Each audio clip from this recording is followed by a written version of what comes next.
mwenye ahadi ya kweli. Yupo Mungu mwenye ahadi ya kweli, akisema ndiyo ni lazima yeye atimize, akisema ndiyo ni lazima yeye atimize. Nimeona mkono wa Bwana maishani mwangu, nimemwona huyu Yesu akinibariki, nimeona mkono wa Mungu maishani mwangu, nimemwona huyu Yesu akiniinua, kwa sababu yeye ni mwenye ahadi ya kweli. Akisema ndiyo ni lazima yeye atatenda. Yupo Mungu mwenye ahadi ya kweli, yupo Mungu mwenye ahadi ya kweli, yupo Mungu mwenye ahadi ya kweli, yupo Mungu yupo mwenye ahadi ya kweli, yupo Mungu akisema ndiyo ni lazima yeye atimize, akisema ndiyo ni lazima yeye atimize. Yupo Mungu Mungu mwenye ahadi ya kweli, yupo Mungu yupo Baba mwenye ahadi ya kweli, akisema ndiyo ni lazima yeye atimize, akisema ndiyo ni lazima yeye atimize. Haleluya.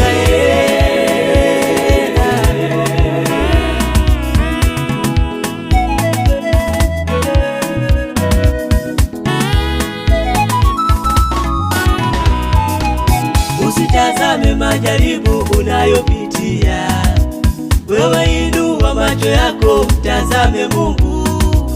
Usitazame changamoto unazopitia, wewe inua macho yako mtazame Yesu.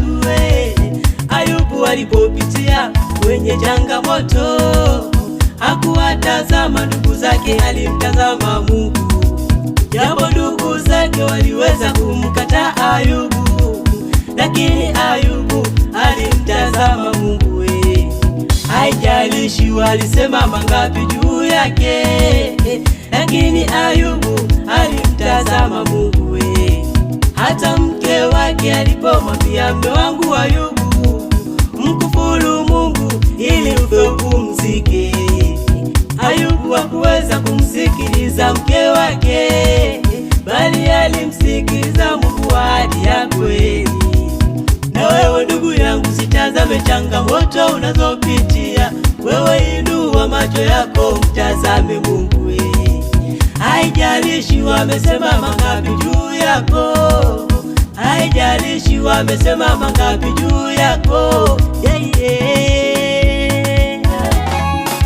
Yupo Mungu yupo Mungu mwenye ahadi ya kweli, yupo Baba yupo Mungu mwenye ahadi ya kweli, akisema ndiyo ni lazima yeye atimize, yupo Baba akisema ndiyo ni lazima yeye atimize. Yupo Mungu maishani mwenye ahadi ya kweli, yupo Mungu maishani mwenye ahadi ya kweli, hajawahi kushinda, akisema ndiyo ni lazima yeye atimize, akisema ndiyo ni lazima yeye atimize. Yupo Mungu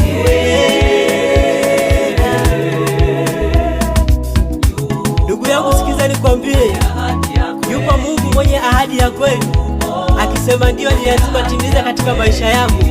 Kumbuka Mungu alimwahidi Ibrahimu majira kama haya, siku kama leo utampata mtoto. Ibrahimu anaendelea kusubiri ahadi ya Bwana mpaka atakapotimia katika maisha yake. Ibrahimu anaweza kumpata mtoto, jina lake Isaka. Na wewe ndugu yangu, usikate tamaa, yupo Mungu mwenye ahadi ya kweli, akisema ndiyo lazima timiza katika maisha yako.